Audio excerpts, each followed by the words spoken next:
हजारों वर्षों के बाद जब बर्फ में नीचे वही बर्फ पत्थर बन जाती है तो वो स्फटिक कहलाता है। यह स्फटिक आपको पता है बहुत बड़ी ऊर्जा का स्रोत है। इस स्फटिक के शिवलिंग स्फटिक की माला बनाकर पूजन करने का ऐसे ही थोड़ी हमारे यहाँ विधान है। हमारे यहाँ कोई भी चीज बिना विज्ञान के आधार पर नहीं है। हम अध्यात्मवादी हैं, भौतिकता को भी अध्यात्म से जोड़ लेते हैं। तो हमारे यहाँ कोई भी प्राकृतिक रूप से कोई चीज बनती है तो वो ऐसे ही थोड़ी बन गई है। हजारों सालों के बाद अगर वो स्फटिक बना है तो उसके अंदर कोई गुणवत्ता भी तो होगी। आप कुल मिला के एक बात सुन लीजिए कि अंग्रेज वैज्ञानिक लोग भी अपने साथ स्फटिक रखते थे, कहते थे इसके साथ हमारे को बहुत सारी ऊर्जा एनर्जी फील होती है। अब एनर्जी फील कैसे होती है वो जाने, लेकिन आप कैसे उस एनर्जी को फील कर सकते हैं। आप एक स्फटिक का शिवलिंग रखिए, स्फटिक का कोई यंत्र रखिए, है कोई स्फटिक की माला धारण कीजिए और स्फटिक की माला जप करने वाली रखिए।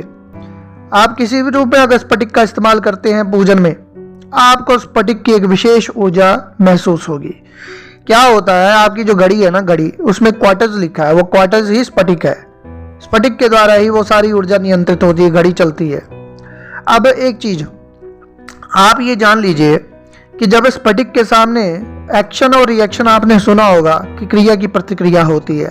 ये स्फटिक के सामने जब आप अपना कोई मंत्र रूपी कोई श्लोक का उच्चारण करते हो, कोई मंत्र रूपी जप करते हो, तो उसके सामने जो शब्द टकराते हैं ना, वो टकराने के बाद एक वही ऊर्जा हमारे शरीर में समाहित होती है और एक ऐसी ऑरा का निर्माण करती है कि जिससे हमारे अंदर देवत्व का वास जल्दी होता है।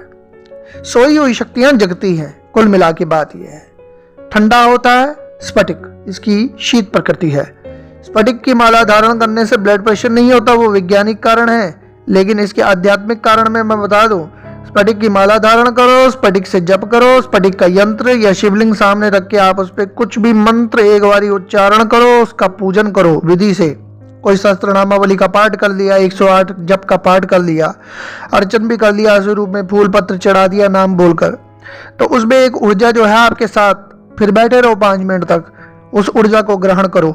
ये ऊर्जा जब आप नित्य करना शुरू कर दोगे, आपको महसूस हो जाएगी, आपके संपर्क में आने वाला व्यक्ति आपके पास विशेष एक ऊर्जा फील करेगा। देखिए, एनर्जी दिखती नहीं है, बस महसूस होती है। हवा दिखती है क्या? हवा नहीं दिखती ना, हवा महसूस होती है। बस ऐसे ही होता है। जब ऐसी क्रियाएं करने वाले कोई व्यक्ति जब साधना करते हैं तो उनके साथ एक विशेष ऊर्जा का निर्माण हो जाता है। उनका जब वो कहीं भी जाते हैं ना, तो उसके जाने का प्रभाव यही होता है कि जहां वो जाते हैं तो वो ऊर्जा उस सामने वाले व्यक्ति को अपने प्रभाव में ले लेती है। परंतु आपकी ऊर्जा कितनी है ये मायने रखती है, आप कितना उस ऊर्जा को ग्रहण करते हैं। सामने वाले की नेगेटिविटी आपसे ज़्यादा है तो आपकी ऊर्जा कम असर करेगी, समझे? तो अपनी एनर्जी को जितना बढ़ा लोगे आप उसके सामने करके, तो वैसे जल्दी मिलेगी, ज़्यादा एनर्जी मिलेगी। क्योंकि हम तभी पदार्थों का, क्योंकि सीधे ध्यान करो, सीधे मंत्र जप करो तो हमें उसका फायदा एकदम नहीं मिलता। इसलिए पदार्थ रचना, हमारे यहाँ धूप जलाने का विधान, हमारे यहाँ घंटी बजाने का विधान, तिलक लगाने का विधान, सारा वैज्ञानिक है। बाजार के केमिकल इस्तेमाल करोगे कोई फायदा नहीं।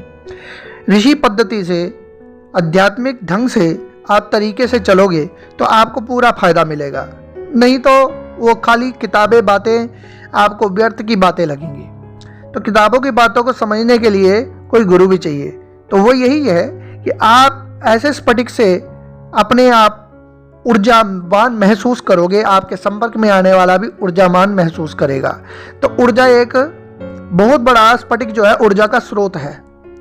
और आप नित्य नियम बना के रखें और करते जाएं, आपका जीवन बदलना शुरू हो जाएगा। स्फटिक की पूजन करने से लक्ष्मी की प्राप्ति होती है। स्फटिक में लक्ष्मी जी का निवास है। आपको पता है, जब शिवलिंग बट रहे थे तो शिवलिंग बटने में लक्ष्मी जी को स्फटिक का शिवलिंग मिला।